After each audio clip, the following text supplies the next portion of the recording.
सूर्य देव की व्रत कथा।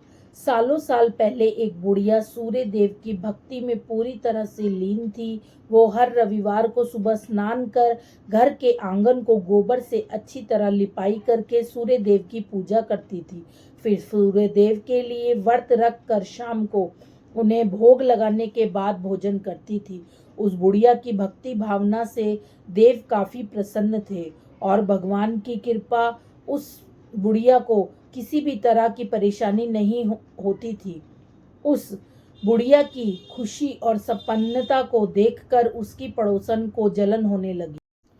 वह बुढ़िया अपनी पड़ोसन के आंगन में बंधी गाय के गोबर से ही आंगन को लीपा करती थी।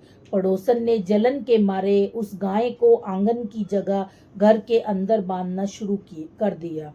अब अगले रविवार को सुबह बुढ़िया को सूर्यदेव की पूजा करने के लिए घर गाय के गोबर नहीं मिला, जिस कारण वे सूर्य देव की पूजा नहीं कर पाई और पूरे दिन खुद भी भूखी रही। रात में सूर्य देव उस बुढ़िया के सपने में आए और उससे पूजा ना करने और भोग ना लगाने का कारण पूछा।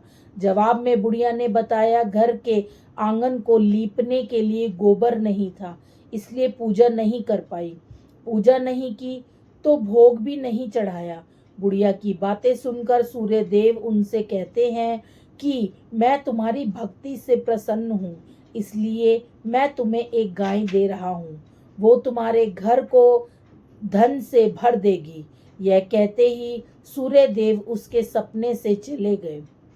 अगली सुबह जब बुढ़िया की आंखें खुलती हैं, तब वो देखती है कि उसके आंगन में एक सुंदर गाय और बछड़ा बंधा हुआ है। यह सब देखकर वह हैरान हो गई। उसे सपने की कोई बात याद नहीं थी। इसे उसने सूर्यदेव की कृपा समझा और गाय को चारा देने लगी। बुढ़िया के आंगन में सुंदर गाय और बछड़े को देखकर पड़ोसन की जलन बढ़ गई। कुछ देर बाद जब बुढ़िया घर के अंदर जाती है तो गाय सोने का गोबर करती है। यह देखकर पड़ोसन चौंक जाती है और उस गोबर को उठाकर अपने घर ले आती है और अपने गाय के गोबर को उसके आंगन में रख देती है। यह सिलसिला कुछ दिनों तक चलता रहा और वो पड़ोसन धनवान हो गई। इधर बुढ़िया को किसी बात की खबर नहीं थी, क्योंकि वो सूर्य देव की भक्ति में ही खोई रहती थी। उधर सूर्य देव को उस महिला की हरकतों पर काफी गुस्सा आता है। उनके गुस्से के कारण धूप काफी बढ़ जाती है, जिस कारण बुढ़िया गाय और उसके बछड़े को घर के अंदर बांध देती है। उसी रात आंधी चलने लगती है, इसलिए वह गाय और बछड़े को आंगन में नहीं निकालती। रात भर गाय घर के अंदर ही बंधी रही।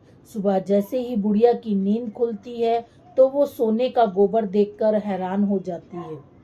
उस दिन के बाद से रोजाना गाय को घर के अंदर ही बांधने लगी।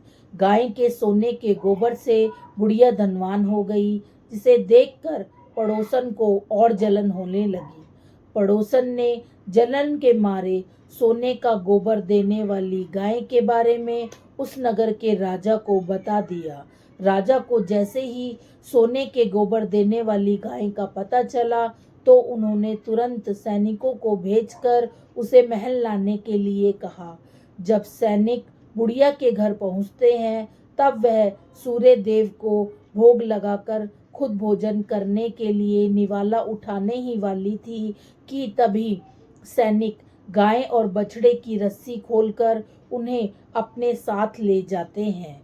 बुढ़िया उनसे गाय और बछड़े को ना ले जाने की प्रार्थना करती है, लेकिन राजा के सैनिक बुढ़िया की एक नहीं सुनते। कुछ ही देर में सैनिक गाय को राजा के पास ले जाते हैं। राजा गाय की सुंदरता को देखकर बहुत खुश होते हैं और उसे अपने ही पास रख लेते हैं। गाय व बछड़े के जाने के गम में बुढ़िया बिना खाए पिए पूरे दिन सूर्य देव से गाय और बछड़े को लौटाने की प्रार्थना करती है। इधर दूसरे दिन सुबह राजा सोने का गोबर देखकर हैरान हो जाता है।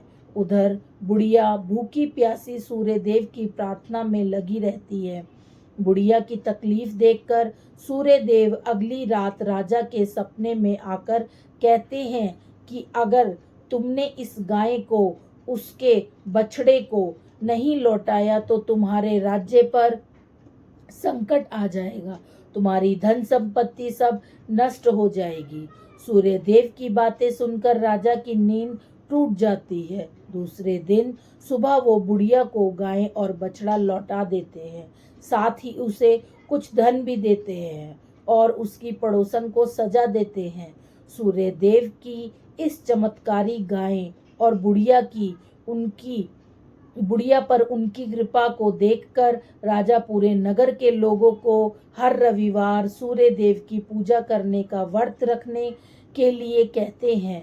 तभी से रविवार के व्रत का चलन शुरू हुआ और राजा के पूरे राज्य में खुशियां ही खुशियां छा गई।